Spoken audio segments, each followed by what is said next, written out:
All right, everyone. My name is Romaldo. I'll be your virtual host, and welcome to the last day of the Pure Apocalypse. I hope everybody has been having a great time.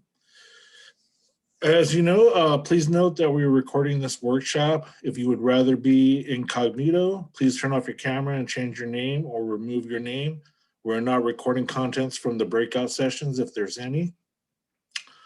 You may notice at the top of your screen a that says live on Zoom with Rev.com. This is our live closed caption service, and it does not mean that we are live anywhere publicly. We ask participants to please honor the conference comfort agreement found on page 6 of your conference program or listed in the Pure Apocalypse website. If at any time you need peer support, please visit www.peerapocalypse.com for a list of on-call peer support specialists. We ask participants to put themselves on mute. If you have questions or comments for the presenter, please use the chat box.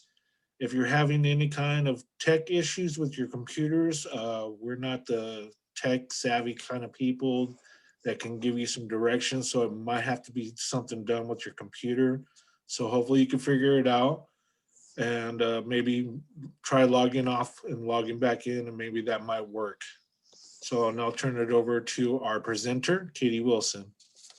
Hey everyone, it's really great to see you all. It's nice to see some people who I have known from all different kinds of places. I am coming to you here today from my home in southern Vermont. And I know a lot of you are from the Oregon, the Pacific Northwest. But it's just really great to be in a space with peers who are really committed to being there for each other in kind of a different way than, maybe naturally that we've experienced. So I am the Director of Operations at the Copeland Center for Wellness and Recovery. Some of you may have come across our path because we are one of the organizations that trains the Wellness Recovery Action Plan, WRAP. But we've also expanded into a lot of other exciting things in the last 5 years, including the development of our National Technical Assistance Center, Doris Wellbeing. And I'm also the person who produces the Doris Wellbeing Peer Specialist webinar series.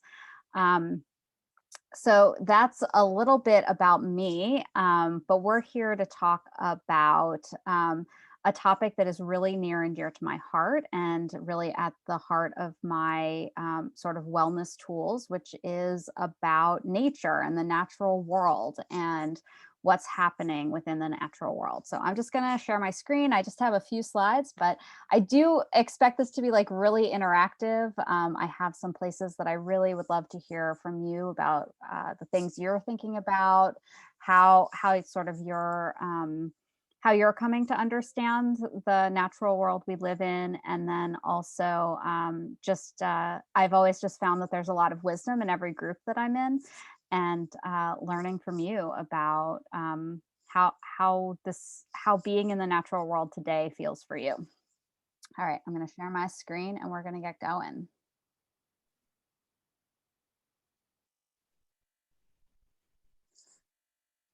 Okay, so the session we are here in today is The World's on Fire. Can I still talk about wellness, right? Because this is a place where we know that there is like a lot of change in the natural world.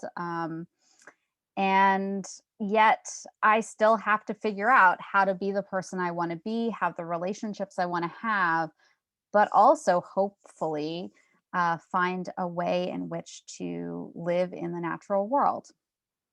I will say that this presentation is inspired by an article that I read in 2018 by Rebecca Mackay, and her article was about, the world's on fire, can we still read books? It's on the Electric Lit site, and if this is the sort of thing you're interested in, I'd encourage you to read that as well. I'll put a link to the article in the chat box so you can see that. All right, so let's get to it. So I'd love to hear just a little bit about from all of you today. And I think that probably just putting it into the chat box, if you would let me know where you are physically today. So as I said, I am in Southern Vermont. And also, what is one of your favorite things in the natural world? So I'm going to let you all put that into the chat box. For me, I have recently seen, in the last couple of weeks, I've seen the first 2 owls in nature of my life while out walking in the woods. And so that's been a really feels like profound to me to have had that experience. And I see that a lot of you are coming to us, obviously from the Pacific Southwest, but also just really love being on the water. Me too. I just got my first kayak ever that I'm looking forward to putting out in the lakes and rivers this summer. So yeah, great. Thank you all so much for sharing. People are talking about uh, just being in the river, hiking, oceans, seeing a bald eagle, the redwoods in California, which is amazing, fresh air. So please feel free to chat in the chat box, something that you really enjoy in the natural world. Yeah, wheat fields in Kansas. Awesome.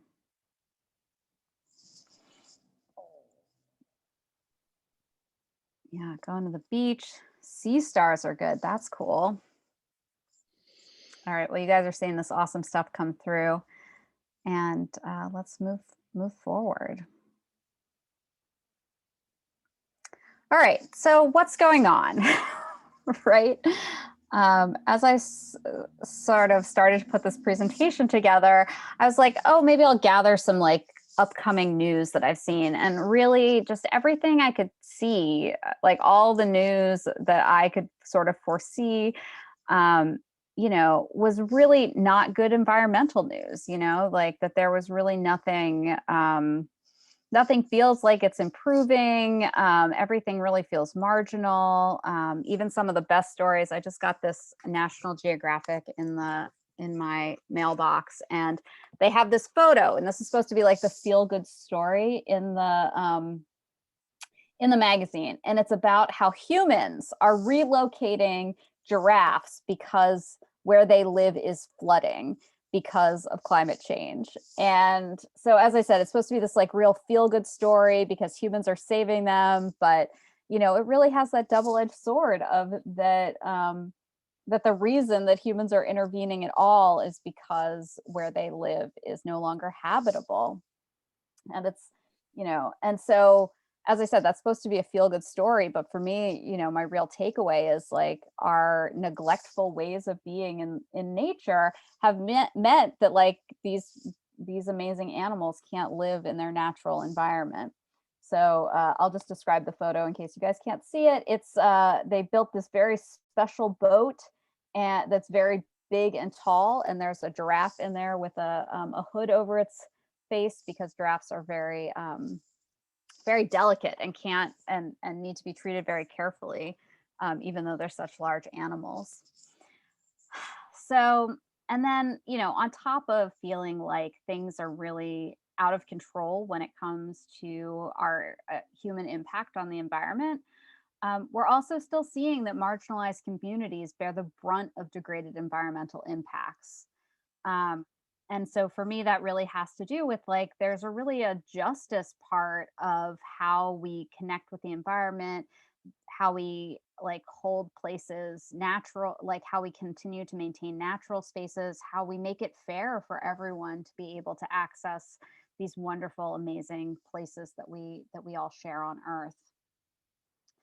And then the other thing that's going on for me, at least, is like I really feel this very strong drive that we need a complete change of the system.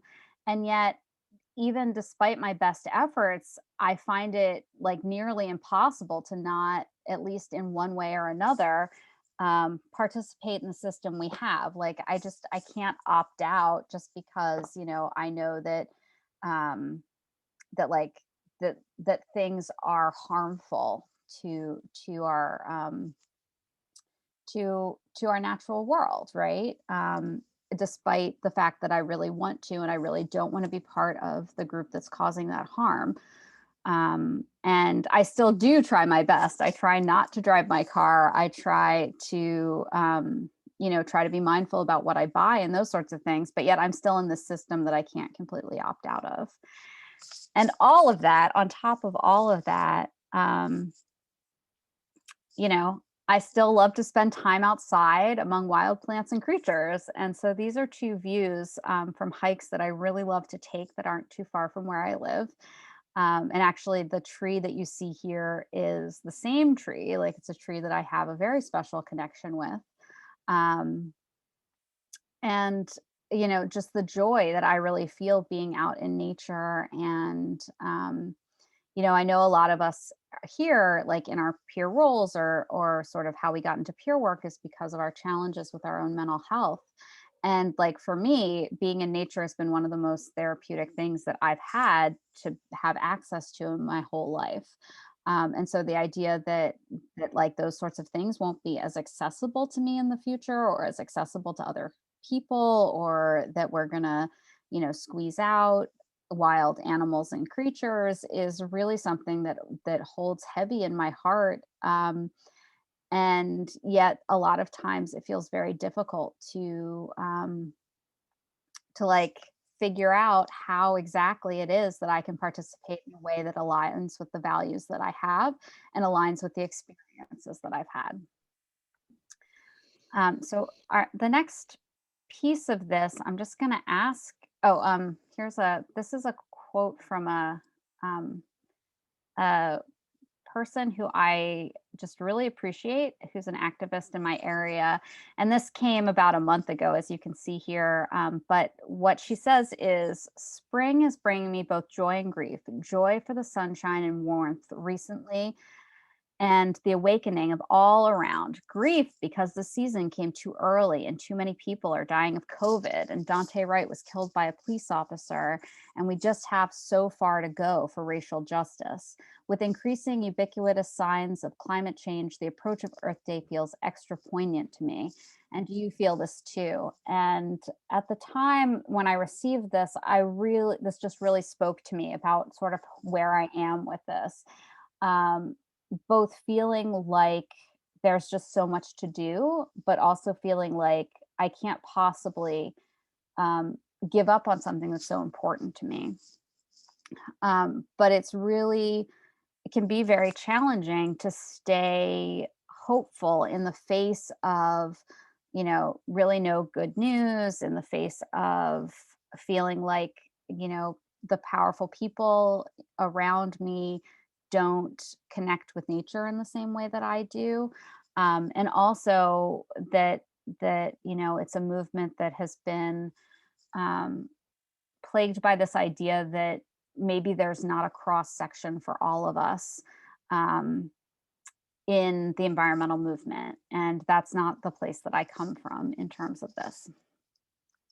So I wanted to hear from all of you about how you are feeling and processing um, how you feel about the environment today. And I'm just gonna pause my screen so I can see more of you in my view. Great. Um, to share, like, what is it for you today in terms of the natural environment? And I think we probably have enough time, and based on how many people are here, if people want, you're welcome to chat into the chat box, or if people want to talk out loud, that's great too.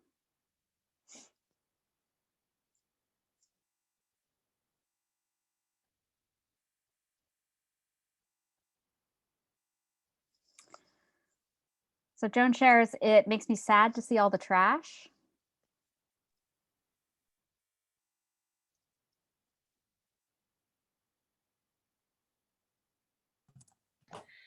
I'll be brave. I've been working from home since March of 2020, and with spring coming, I find myself looking out either my front windows or back windows and chasing little spots of sunshine as they land in my yard and just taking my laptop out there, sitting in that, and it's like respite. Absolutely. Thanks for sharing, Stephen, and thanks for going first. I was going to say that I'm scared about the wildfires. They're getting worse. They're extending in areas that didn't have them. Oh, Beverly, you're Sorry, yeah. they're extending. I do that to myself all the time. They're so up here in Washington, we had our worst ever fire season last year, and they're saying that's already starting again. And so I'm really worried about the animals that are being affected, that are being put out of their homes or that are passing because of the fires. And I worry about what it's doing to our woods, that help us get oxygen, and where is it going from there? And how do we stop this from happening? So yeah, that's where my worry is the wildfires, because I live right next to Capitol Forest in Washington. And so I could have a bear walk through my yard at any time. And wildfires really worry me because, how many beautiful places do we lose because of that? So Yeah, thank you so much for sharing, Beverly. For sure, those kinds of concerns, I think, are on a lot of people's minds, Jim, I see your hands up. Do you want to share? Sure. First, I'll say Skenos Wagwego. In Cayuga, that means greetings, everyone, and I hope you're being as well. So I was thinking about this time last year, maybe a little earlier in the year during the month of April, when most of everybody I know was in lockdown, working remotely and what have you. Several things I became aware of. First of all, I became aware of, sorry about that, how incredibly privileged I was to be able to work from home and have good internet access and cell phone service and order my groceries delivered. Where many of the peers that I was trying to serve during that time didn't have those privileges. And that to me just brings home, I think this past year has just laid bare all the inequalities of our Western society. And, but at the same time, we were seeing reports of the waters clearing up in the canals in Venice, and people were seeing mountains down from Los Angeles that they hadn't seen in years. And on a personal level, I was living in Stillwater, Oklahoma at that time. And that's where Oklahoma State University is located. And I lived about 6 blocks south of the campus and just a few blocks south of what they call the Strip. That's where all the bars are located. And one evening, it was late. It was probably early mornings, like 1 or 2 a.m. I stepped outside on my porch to look at the moon, and I realized it was absolutely quiet. And it was just amazing. 2 a.m. on a Friday night, Saturday morning in a college town, and it's quiet. And you would see deer walking in the streets and what have you. And, I just really had hopes that we were starting to see a paradigm shift.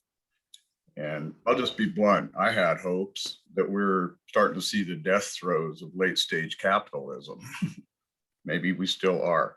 But I remember a indigenous friend of mine saying that, and he is Anishinaabe in Canada, and it was talking, they have a prophecy called the Seven Fires prophecy. And in the seventh fire, it talks about how the people are going to have to make a choice of what path to take. And if the path, what they call the green path is chosen, there will be equality and peace and what have you. And if the other path is chosen, and this is going to sound biased, but it lays it on what he called the light skin race, makes the wrong choice, then that path will cut their feet and all of the people of Earth will suffer. So I kind of feel like we're in that stage. But something else he said during that time, he said, maybe this is the Mother Earth telling us all we need to go to our room and take a time out and think about what we've been doing. So I think about that a lot. You know, I could go on and on because this is a subject that's very dear to me. But yeah, I feel a sense of urgency and sometimes sadness, but more just being pissed off sometimes. And I don't want to walk around that way all the time, but just channel that into a good way, I guess. So.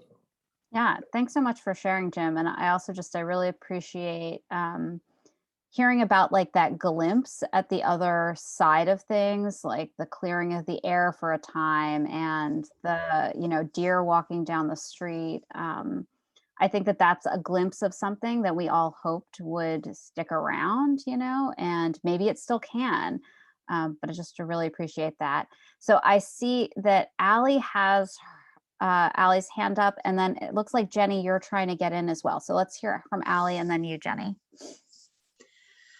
I was thinking about this article I saw. I can't remember. I think I saw it on TV. I can't remember what show it was, but they did a story on the comeback of creatures, of animals in COVID, because humans are not out and about. And they were talking about how penguins in some parts of the world are wandering the cities, and they're thriving because also their food sources are more readily available.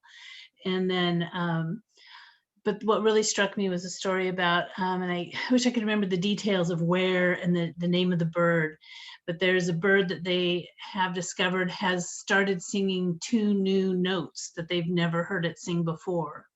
And this has happened during COVID. And they were talking about that. And I just thought that was such an amazing thing.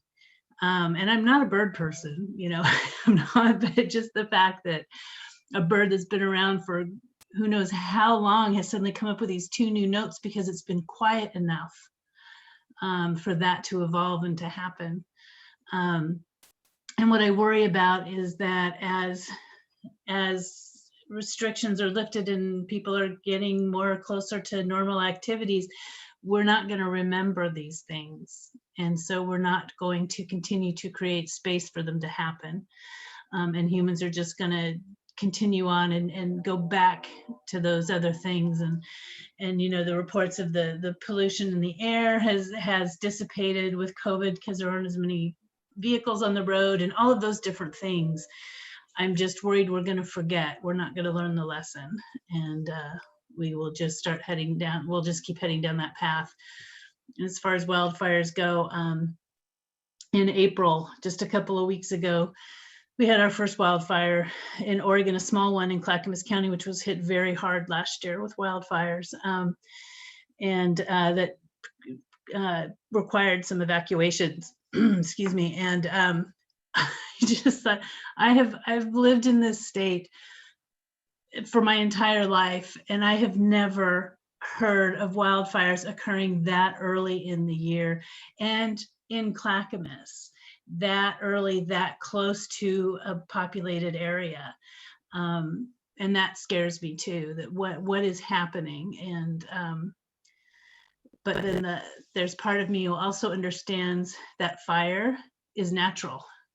And it happens, and it's something that happens to help our environment, trees and bushes and grasses to thrive later. Sort of a cleansing of some kind. And so I understand that too, but I also don't want my house to burn down, you know what I mean? So it's kind of I don't know, it's a, in my head, it's this sort of argument, the angel and the devil kind of thing in my head about what that means. Yeah, Thanks for sharing that, Allie. And just those, for me, one of the things that really connects for me is just the, not only is it fear of what's happening and for you guys, it's fires, for us, it's flooding, that about what it means for where I'm going to live in the future, and if I'll be able to live where I live now, if and the fear that brings to how we see the natural world as well. Anyway, thank you for sharing that. Jenny, did you want to share? I see that your mic's unmuted. Oh.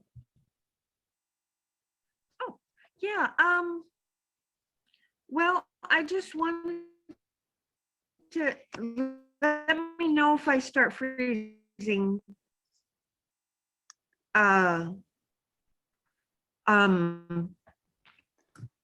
Okay, I just wanted to add a little about my experience with wildfires. Yeah.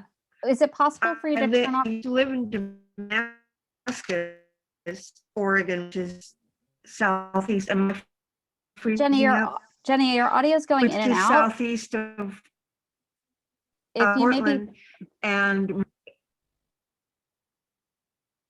if you maybe turn off your video camera and try to just do the audio yeah. for a minute, that probably would I help. don't just thanks. Okay, we didn't catch much of what you shared, but if Never you want to chat it in the chat mind. box, that would be great. I definitely want to hear from you.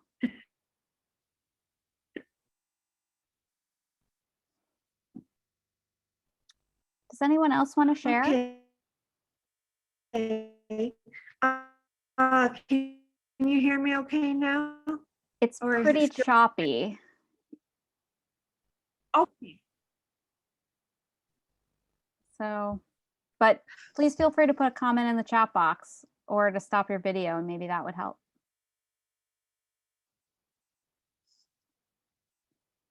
Is there anyone else who wants to share about this topic, about, how you're feeling about the natural world right now and human influence on it?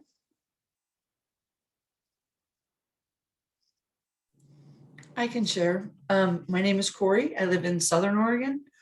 I too worry about the fires. We're here in Southern Oregon. Last year, 2,500 homes were burnt to a crisp, and it still looks like a war zone here. We've already had 9 fires get out of, we've got one just in Chiloquin, which is actually over. But because this is a valley, the smoke gets stuck. And so it makes it very difficult to go outside. And I happen to be an avid gardener, and being outside is my gig. I believe his name was Jim, or no, the first person that shared. I take my laptop outside to even work, just because that's what I like to do. And it's getting harder and harder to do that when you can't breathe. And I don't know if you've seen me, but I've been wiping my eyes. My allergies are just insane. And that doesn't help either. And the injustice of it, my righteous indignation is constant with the,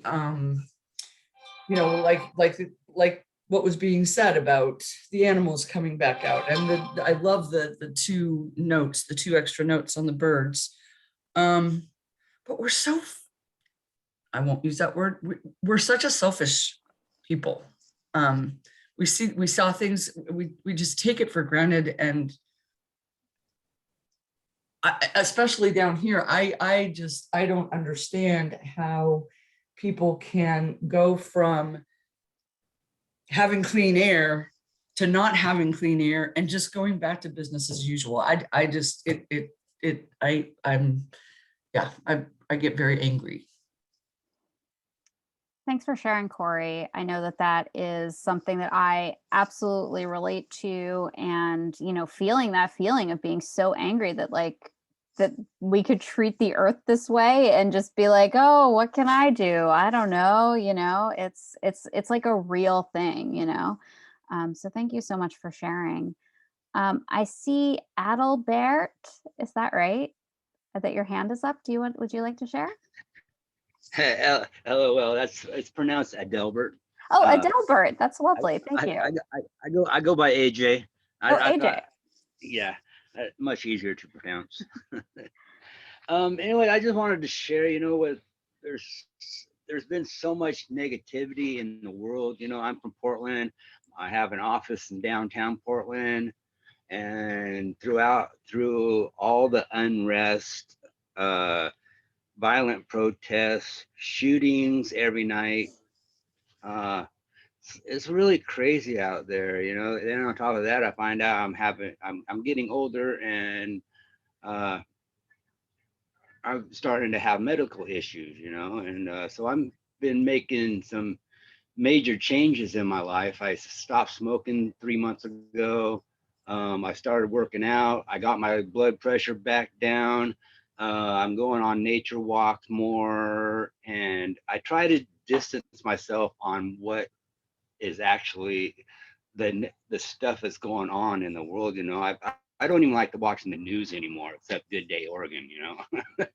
uh, and so I'm just taking a deep breath, making some changes to myself, and taking in the scenery.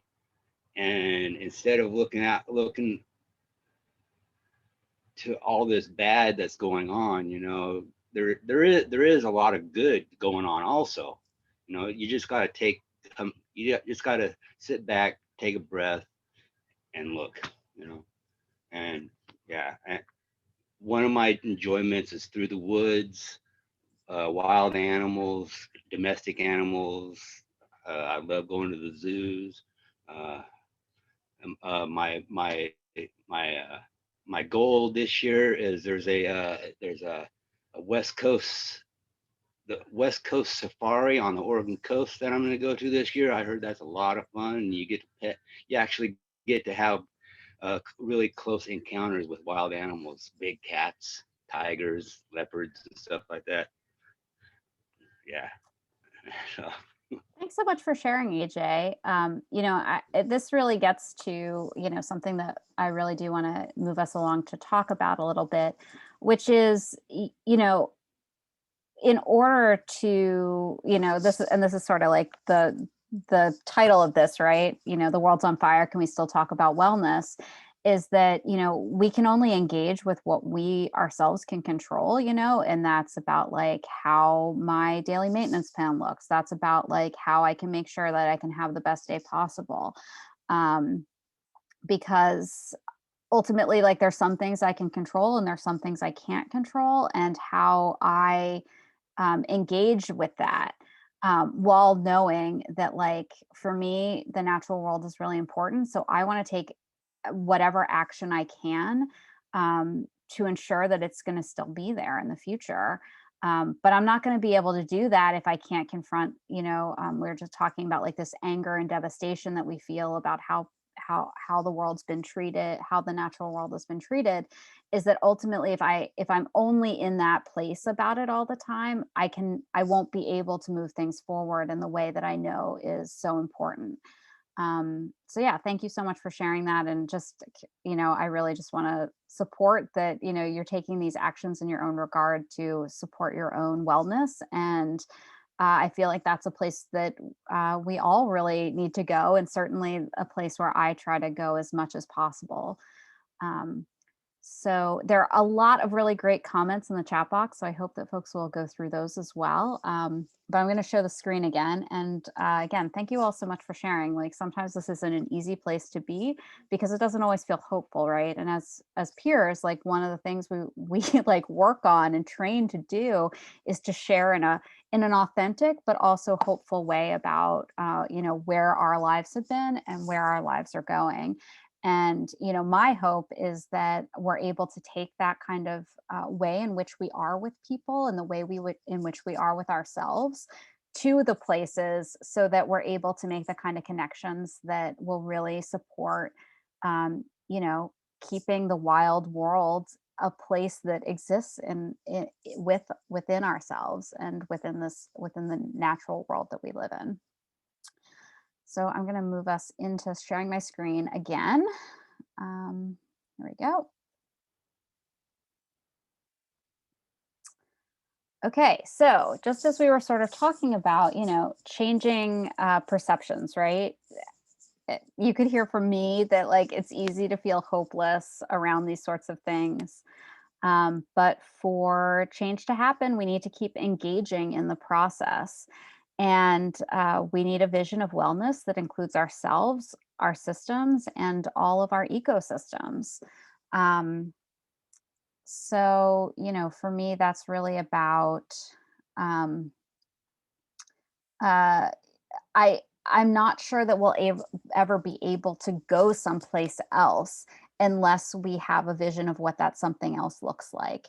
And so for me, that's really sort of the place where I have to engage in order to make sure that if I never feel well enough to be able to think about what a hopeful future looks like, that's a really tricky place to be. And I just don't know how to do anything else but sort of make sure that I'm in a place with my own wellness, that I'm able to engage in thinking about a different kind of world and talk to people about that and um, talk, share perspectives with people so that I'm able to see like different ways that potentially we can be together.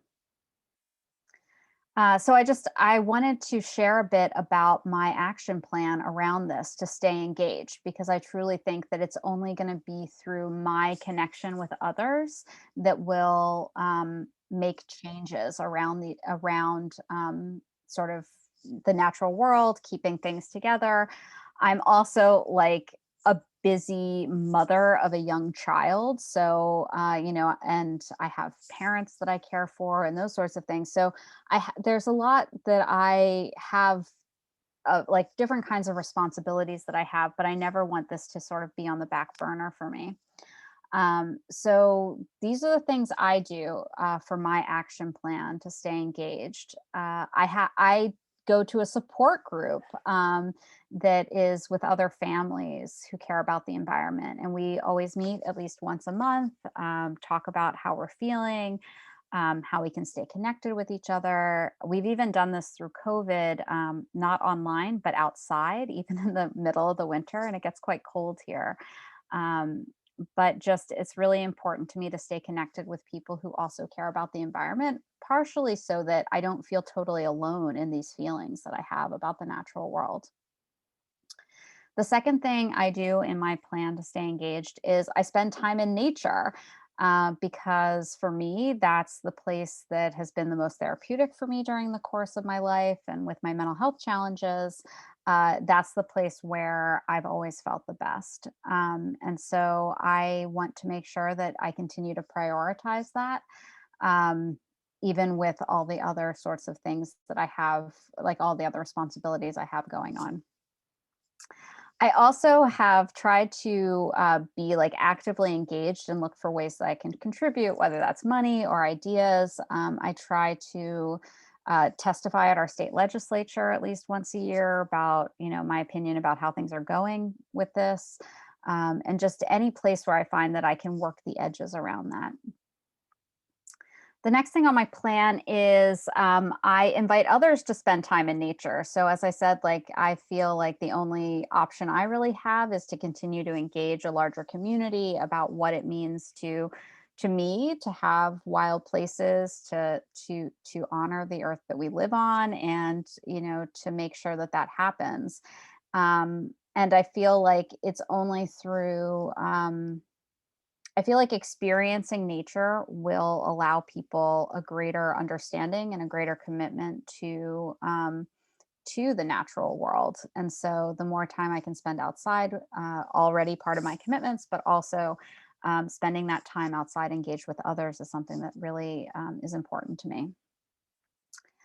The next thing in my plan is to allow myself to feel my feelings. So when I feel really down about it, when I feel really hopeless, I really allow myself to feel those things, because I don't want to have, I don't want to be pushing down my feelings in order to continue to feel, to, in order to like find a place where I can feel more hopeful. But I also, you know, I also try to make sure that I do continue to connect with things that make me feel hopeful. And one of the things for me is spending time in nature.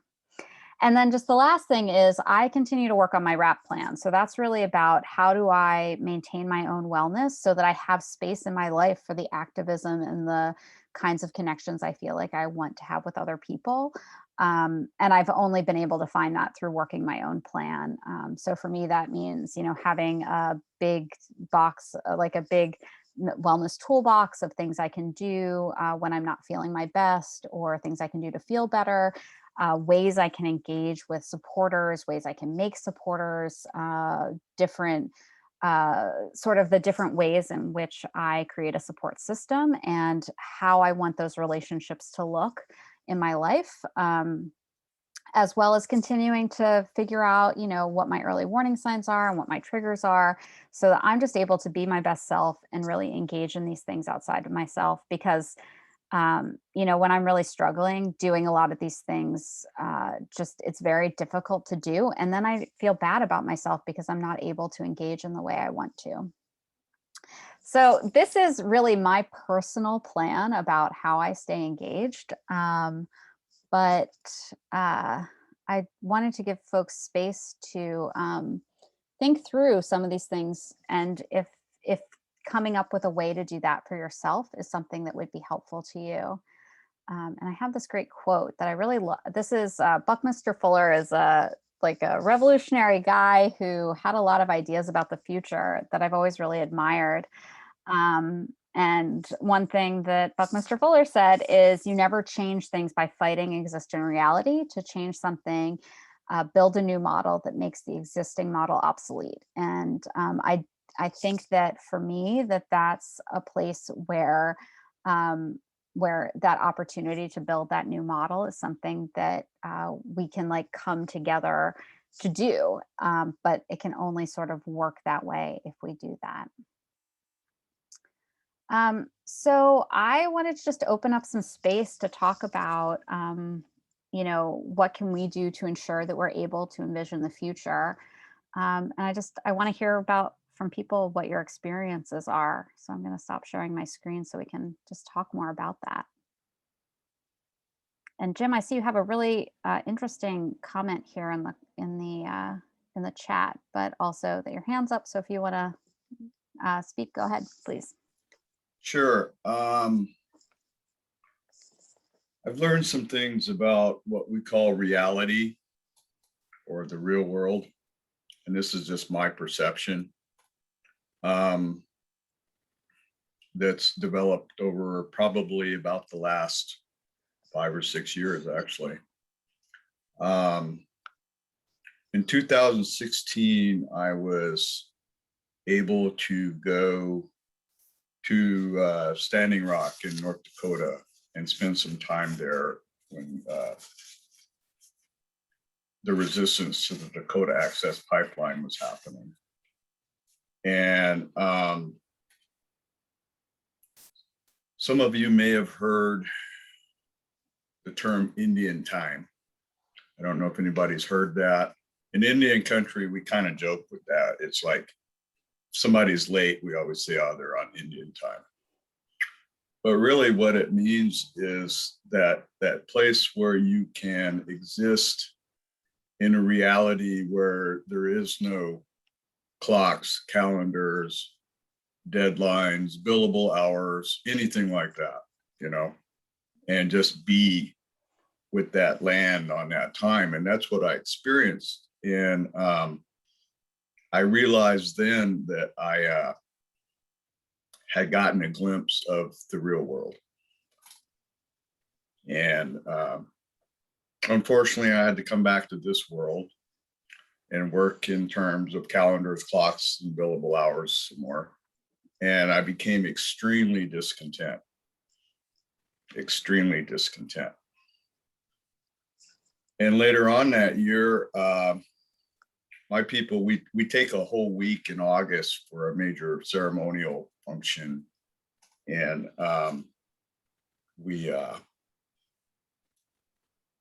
have our grounds, and I go out there for a week, and I'm in my camp, and there's a lot of other people there. And we operate with the natural world, natural time, sun, moon, stars. And I have no cell phone reception there. And I remember I was talking with a friend of mine who's Tuscarora from the Allegheny Sioux in, or not Sioux, Seneca in New York, and about how I didn't want to leave and go back. And he said, well, you got to wear one shoe and one moccasin. So it's finding that balance, I guess, has been the trick for me. But Crazy Horse said we live in the shadow of the real world. And I really, really think he knew what he was talking about. And also people thought he was odd, you know, he was a voice hearer and a vision seer, you know, which are like many of the people who are our peers, you know, and I think they get to see a glimpse of the real world. And so for me, it's finding that balance of how do we live in this world when we know what the real world is.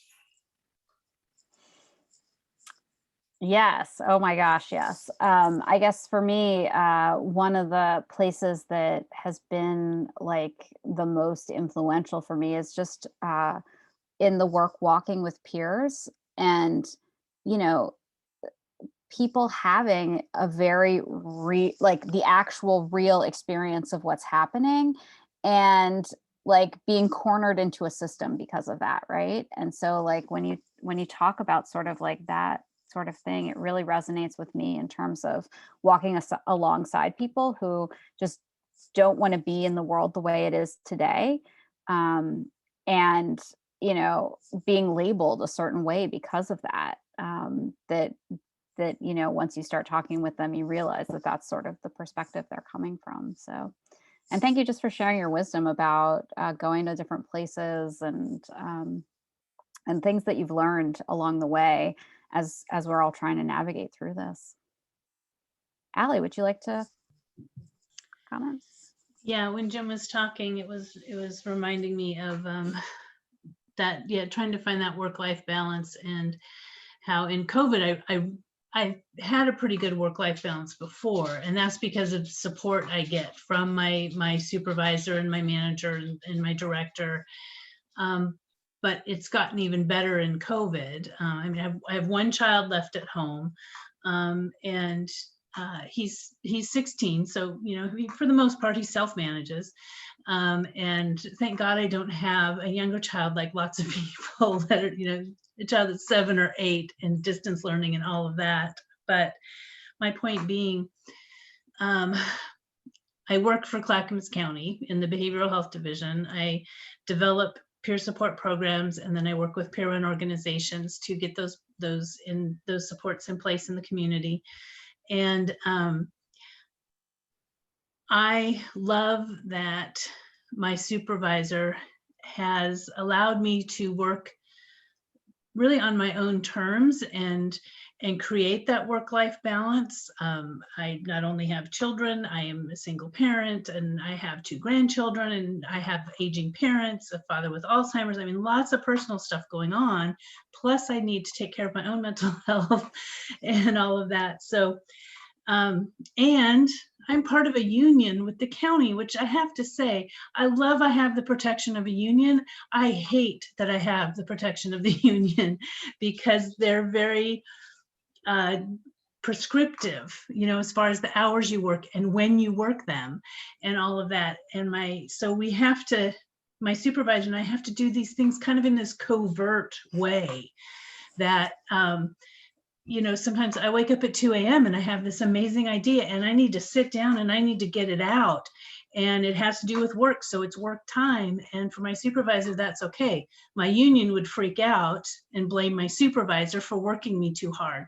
But I'm working on my own terms. And as long as I can get the work done and I meet my deadlines and, all of those things happen, I'm allowed to do that in a way that creates a good work-life balance and meets the needs of my job and the community that I serve. So I wish more people had that opportunity. And I wish we didn't have to do it, at least in my workplace, in that covert way, where I don't want my supervisor getting in trouble by the union, but I don't want to have to change how I work because it works, I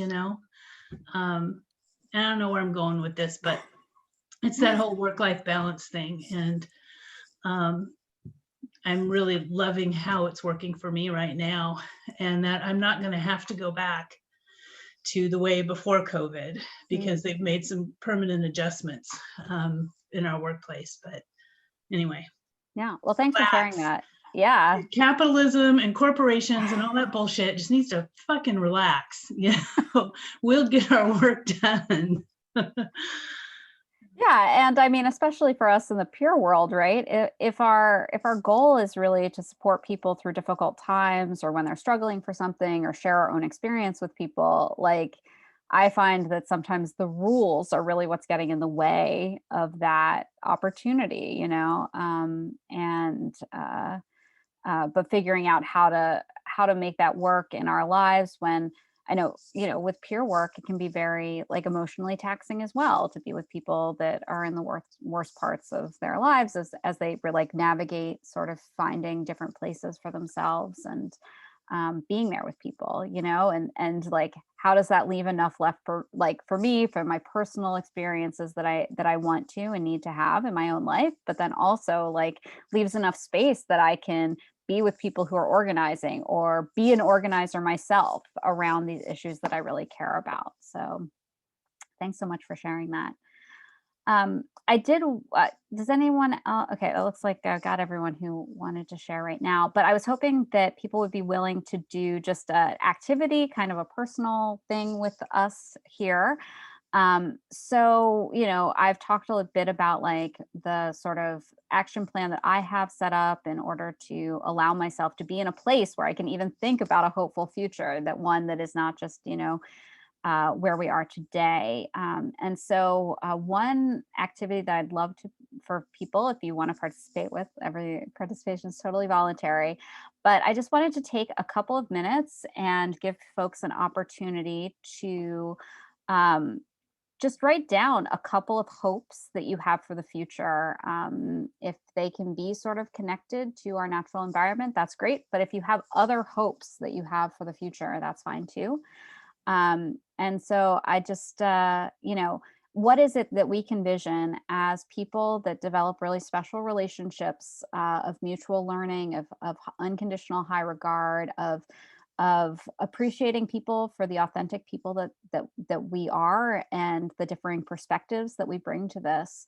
We're in a really special place, I think, in a really special field to think about like what the future could look like, what a hopeful future could look like for ourselves and for other people and for the wild creatures that live on our planet, whether they're plants or animals. And what would that look like? Like, what is that hope there?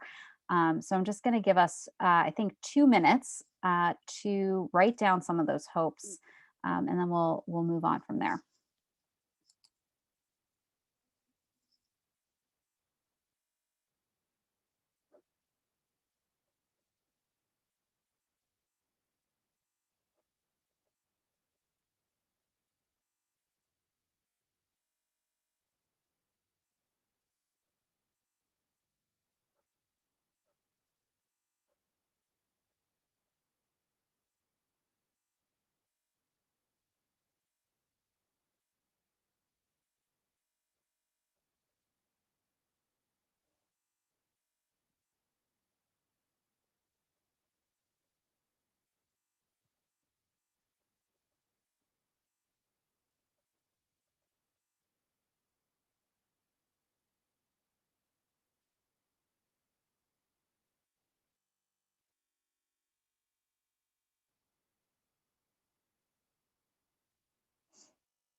Okay. Well, I'm going to share the ones that I can see in the chat box. I'm having a little bit of a difficulty here. Oh, here we go. Here are just some hopes that people are putting in the chat box, and then I'll share some of the ones I have. I hope that this pandemic lets up this summer so I can load up a van of clients and go fishing or hiking, which is wonderful. I pray that one day we could all just engage without any judgment of any kind. I have a hope and a plan to take some of the peer support services I offer outside this year to encourage my peers to explore nature as a wellness tool. My hope is that this nation can give back some of the land it took from the Native Americans. After all, it was their land first. Right on. And I'm sorry, I can't see the other ones in the chat box. It's not letting me scroll down. So some of my, the ones I put together were, my hopes are restoration of wild places so that we can give back, like sort of that's, give back to places that really should be wild, another hope I have is a slower pace of life for humans to have more leisure time and more time to engage in the natural world. I feel like one reason that the natural world is kind of on the back burner for a lot of folks is that it's not a place that is in their consciousness at all. So more experience in that would be a place where they would be more likely to engage in that. Strong and connected communities is another hope that I have, because I think it's only going to be through working together that we're able to take any steps on this. And that people are being able to do work that's meaningful, whether that's connected to others or connected to the earth. But just thinking about that that like we take this opportunity to value the things that are sort of like Jim was talking about, like are real, rather than like spreadsheets and this and that, that maybe are how we're doing our work today, but maybe are not actually connected to like the real things that we need in this world. Here we go. My hope is to leave a positive legacy, and I'm missing that one that's longer. Let's see if I can get it this way. My hope is to slow down, live more intentionally with purpose and compassion and vision. My ancestors survived genocide and pandemics, and I have that resiliency in my DNA. Something better is coming, and yes, land back. So thanks for sharing that, all of you.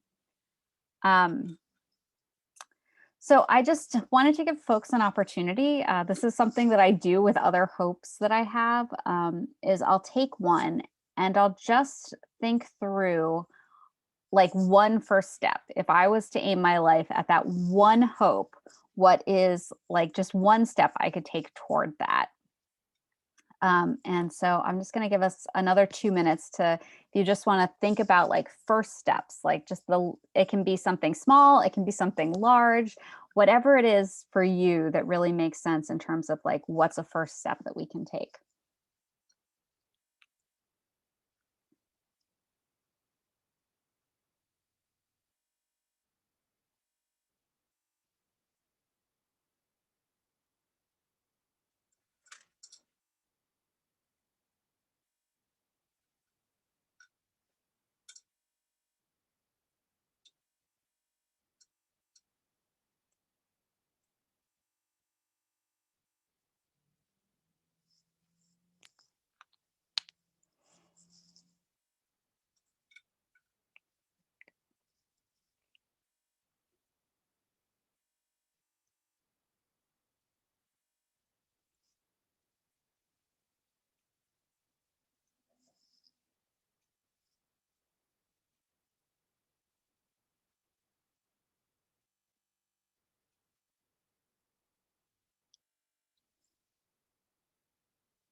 All right, well, I'm going to share the first step that I wrote down.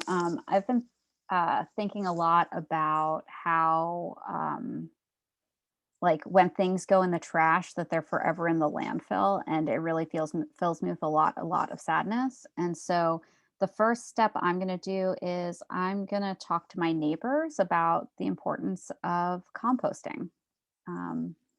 So yeah. And I saw that Nancy's first step was to connect in a real way at all times, like I did during lockdown.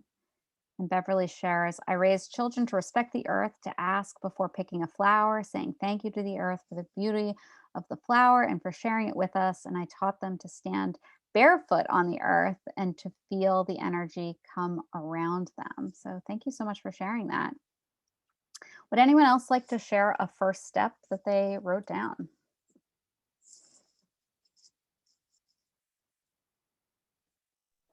I'd like to share.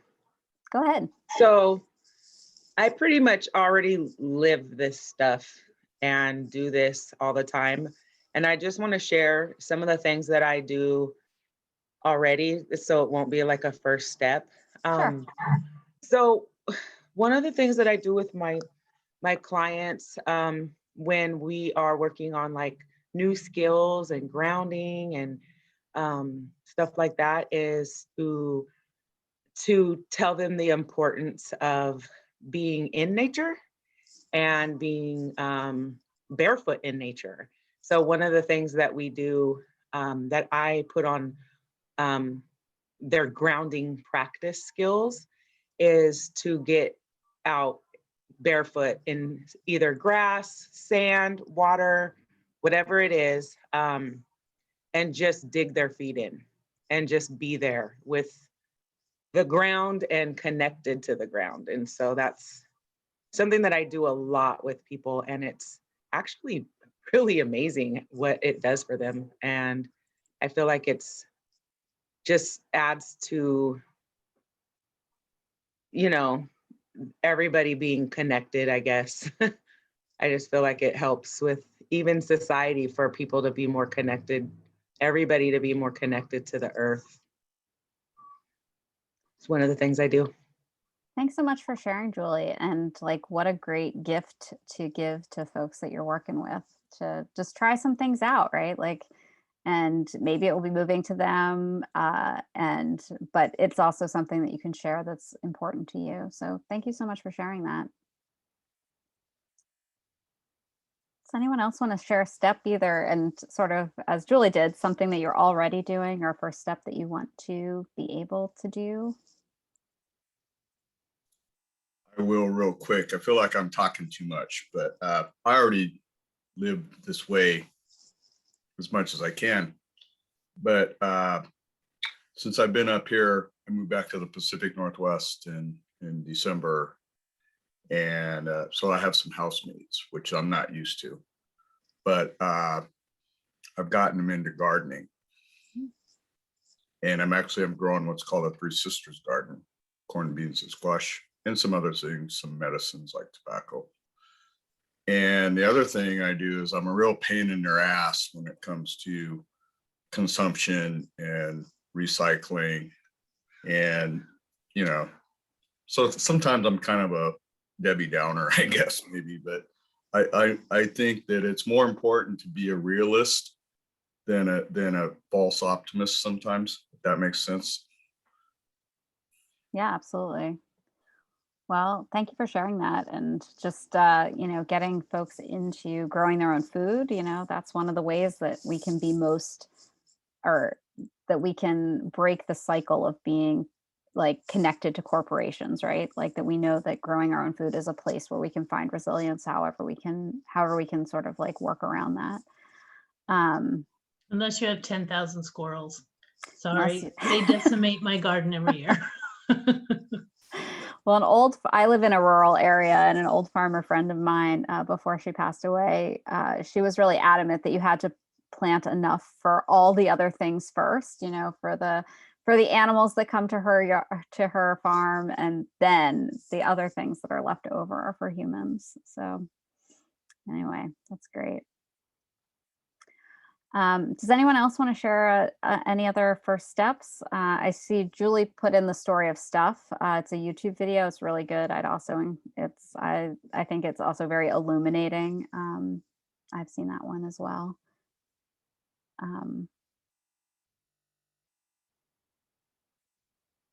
All right. Well, I have a couple more things. Oh, wait, it's someone. Jay, go ahead, please. We have time. Well, yeah, I hate to see you with some dead air time. So, we got a garden here at our clinic that we started to get our clients involved, and we've been doing that for a few years.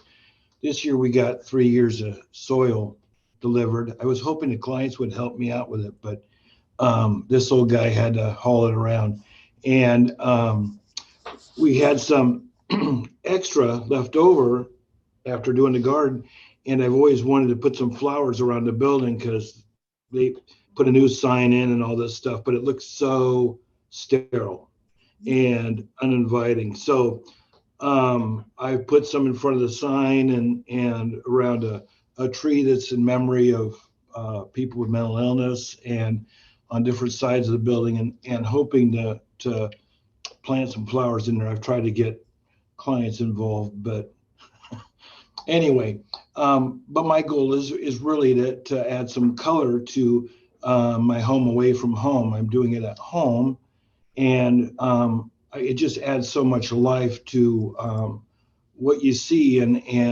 it makes, I think, people more cheery and happy. And so that's my first step for this season and coming out of COVID. I hope that people, when they come back, and we'll see the change. A lot of things have too. Oh boy, I'm really stepping out here. Talking about the river, and what I like to do and have clients do is walk out into the river up to their knees and feel the water running, looking downstream, and having that life force, all the bad thoughts and stuff, go out and downstream, and then turn around upstream and get that life force of the river running into them. And besides the cold water that makes you very aware, but feeling that life force of the river running into you is amazing. And then How does that go over with your clients? well, it takes their breath away.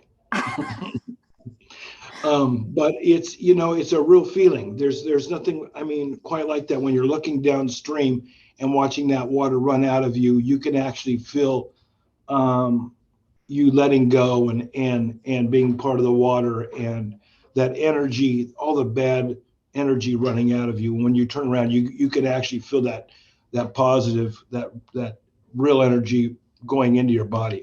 You have to do that. If no one's done that before, you have to experience that. But it's very, very real. I believe in it, and I find it very, very fulfilling. And Yeah, that sounds amazing. I just think about some of the people that I have had the privilege to sort of know, and I think it would have been a hard sell to get them into that. But that sounds like such an amazing opportunity. And just, for me, especially when I was struggling the most, having people who I like respected and like you held up as role models, and showing me ways in which that I could take risks and that they took risks in their life. Like that just sounds like such an amazing opportunity. And thank you so much for sharing that, because that's definitely inspirational. one more thing, we're talking about moon, stars, and all that. A little song that I have from my childhood that we sing when we look at the moon at night, that goes like this. I see the moon sees me. Shine, oh shine, Mr. Moon, for me. Shine, oh shine, please shine for me. Shine on the one I love. And so I shared that in my DDA group, that we need to reach out and remember each other and the ones that we love in our extended family. That's beautiful. Thank you so much for sharing. Well, I was going to share about a couple of initiatives that I've been involved with in my local area. So obviously these aren't like, they're just the things that I feel like I can do and like can be involved in. But I think but we've also seen that they've had a big impact in our community. But obviously we need people all over the place to be doing things that can have big impacts on their communities or just big impacts on individuals to be committed to making some changes in this world. So let me put my screen back up. So I live in Brattleboro, Vermont, and this is sort of a photo that is not very good quality, but you can sort of see that we're sort of a town nestled in between some mountains. The Connecticut River flows flows on the one side of our town, and so on the one side we're Brattleboro, and we're inside Vermont, and on the other side of the river is New Hampshire, and just a little bit to the south of us is Massachusetts. But about 8 years ago, we implemented a townwide curbside compost. And we have the way we do governance in our town is we have an elected body of about 150, we call them town meeting reps. And they're who decide like what the town is going to do and how the town is going to be. The town is about 10,000. We have about 10,000 people who live in our town. And in other towns in Vermont, everyone from the town is invited to on what we call town meeting day to decide about different things in their town. But because Brattleboro is a bit bigger, we do that. I know that for those of you who live in Portland, I looked it up and it looks like you guys have townwide curbside compost as well. And to me, this is one of just the biggest initiatives because this is a way that here in our town, we have been able to reduce what goes into the landfill by about 50%. And it just gets picked up every week. And we've been able to lessen the number of pickups for trash a year. And this is, as I said, like, I think that those of you who live in Portland, like, it's amazing because you're already on that bandwagon. But that this is something that it failed twice in town meeting before we were able to sort of move to a system like this. And now I can't imagine living in a community where we were putting that stuff into the trash. Like, so, there are always ways to improve how we engage with that, improve, the number of people who are doing it. And continue to spread the education on that. But it's an initiative that has made a really big difference in sort of how our town is impacting in the community and something that I really appreciate. So then just the July before the pandemic started, so July 2019, we implemented a plastic bag ban. And it was like so controversial and people really didn't want to do it. And, what could possibly be gained from something like this? Like, like there's there were like a lot of different arguments and a lot of folks that really felt like it wasn't the time. And I'm so grateful that this went into effect before the pandemic because, what we've seen here at least is a move toward like more single-use stuff because people believe that like, less likely to spread COVID and that sort of thing. And certainly for some things that's true, but not everything. And so since then we've had the plastic bag ban. And I think about a friend who over the summer was sort of talking about like ways in which she's engaging in sort of trying to make her life more in line with her values in terms of the wildlife. And she was like, so I always bring my bag to the grocery store. And I said to her, well, maybe you should still, of course, bring your own bag to the grocery store and not get a new bag every time you go. But I was like, a bigger thing that you could do is start talking to your friends and neighbors and like other people who can say like, let's just not do plastic bags in our town anymore. Like that spending that time doing that is something that can make a really big difference, and a bigger difference than just taking your own bag to the grocery store ever will. because there's some things that just aren't going to change unless we make some rules around them, you know. So that's a second thing that we've done in my own community. And then this third, which is a newer initiative, but really, really awesome. It's the Susu Community Farm, and it is a farm that is run by BIPOC and Indigenous groups to make food available to everyone. So they have some land and have the farming knowledge, and anyone can go and get food there. And, you know, we're really wrestling right now in Vermont with like just the injustice of the past and how we make reparations on that in today. And this is one small project where we're really trying to do that within our own community, because, you know, we understand that we're on Indigenous land that used to belong to someone else. Belong is maybe the wrong word there, but that there is a lot to account for, and that there is an active group of people who want to make sure that we are making in rethinking how we want our community to be, making sure that there is equity for everyone. And so that's another initiative that we've been working on in town, and it just started really this year. So those are some of the things that we've been doing locally to make that possible. I think that's the end. And so how much time do we have? Just a couple more minutes.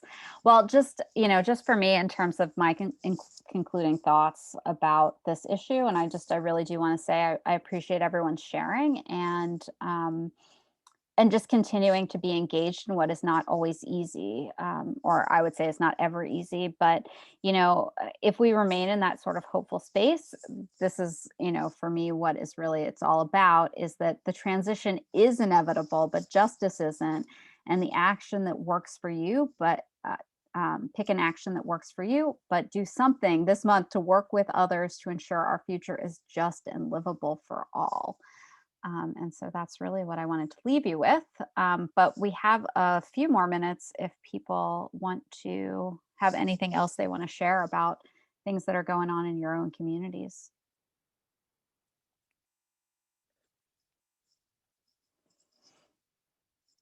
Or initiatives that you've been involved in, or initiatives that you hope to be involved in. Those are, I'll take comments on all those things too. So I'd like to share up here in Washington State, and I don't know if it's statewide, but I think it is, that there's no more plastic bags. I know a lot of the bigger cities and that have no more plastic bags. But with COVID, we're not allowed to take our bags, our reusable ones, into the store. And so it's been a real challenge on, you know, we're now getting these paper bags, which I'd prefer not to use paper bags. I'd prefer to take my reusable ones into the store. And so sometimes, even though we may have things in place, other things may come up that side rail it, and trying to figure out ways to work around that, you know, their thing is if we hand them our bag, then it's possible that we could get them sick. So it's coming up with ways that we can still do what we need to do in order to help the world to be a better place, even in times of change. And that's one of the things I'm trying to figure out right now is how do I go shopping and not use the paper bags, but also not use my bags, but also, you know, it's this weird thing that's going on right now in Washington State. And I don't know if you guys experienced down there in Oregon, if they've done that to you guys too, but that's what's happening up here. Well, I do what Richard does. We've sort of passed that part here, but there was a time earlier in the pandemic when we weren't able to bring our bags into the stores. And as Richard says, he takes his bag and fills them outside the store. And so that's what I would do too, is I would bring my bags, I'd leave them outside, and then bring my groceries out in the cart and then put them in the bags outside the store. But I think also we're getting to a place where we realize that that's really not how COVID is spread, right? It's not spread through our bags with each other. It's through our breaths. And so also getting, more on top of like, how really are we giving each other COVID? And like, we should really be focusing on that and not the things that don't really transmit COVID. So, but thanks for sharing, Beverly, and I wish you the best of luck with it.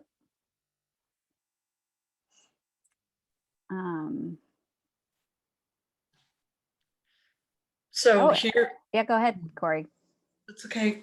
Here in Southern Oregon, the Oregon OSU extension every year invites people to join a master recycling course, which I did in 2010. But what I like about it is it's like the Master Gardener, so you have to put in so many volunteer hours. And what that entails is going to events, going to concerts, or going to, a car show or whatever, and just help educating, walking the grounds, picking up trash, educating people. Your plastic bottle goes in the thing that says plastic bottle, not the garbage can, those types of things. I don't know if it's available throughout the state, but it was very eye-opening. We took a field trip to the landfill, so I'm with you 100%. I cried the whole way home. I couldn't believe it. And in 2010, we were at 5 acres, and I think we're going on 15 now. And there are these big bubbles of garbage. It really opens your eyes. So even if you don't want to take the class, if you go to your landfill or take someone to a landfill, it's an eye-opening experience. Thanks so much for sharing that. And what a cool, I've never heard of that before, like a cool program to have a master recycler, like a master gardener kind of role. But yeah, thanks for sharing. And also I would say like, yeah, find out where your trash is going. We live on a freaking island. Like, so yeah, forever in the landfill is a difficult thing that we need to confront. So thanks, Corey.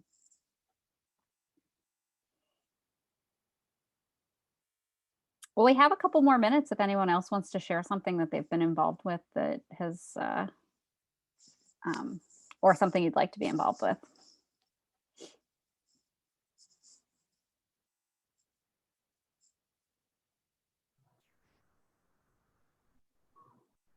I've been setting spells. Nice. I love it. So I have a strange question.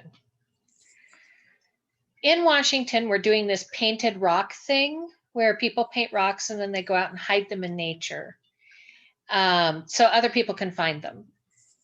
I'm curious, is that an eco-friendly thing or no? I just thought about it off the top of my head. Is that something? Yeah, I don't have the answer to that for sure. You would think if they were, sorry. Go ahead. No, go ahead. I was thinking if they were using, eco-friendly colors, maybe that would be definitely, because it's cheering people up and it's not hurting the planet. It's good intentions. Yeah, and they definitely do it here on the East Coast too. And for the most part, the ones I'm thinking of are kind of on main trails. And so it encourages people to go out on the main trails, but not like, it's not in a place where, like animals would lick them or something.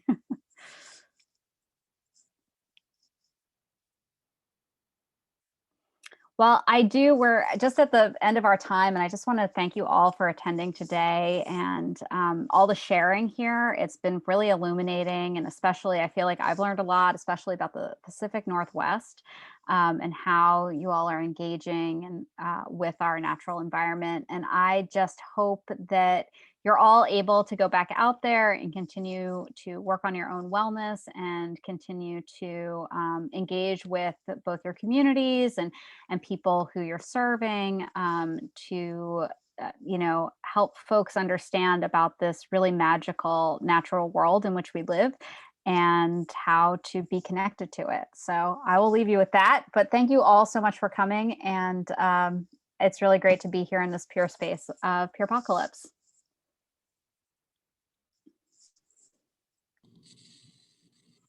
Everybody. Bye, everybody. Thanks.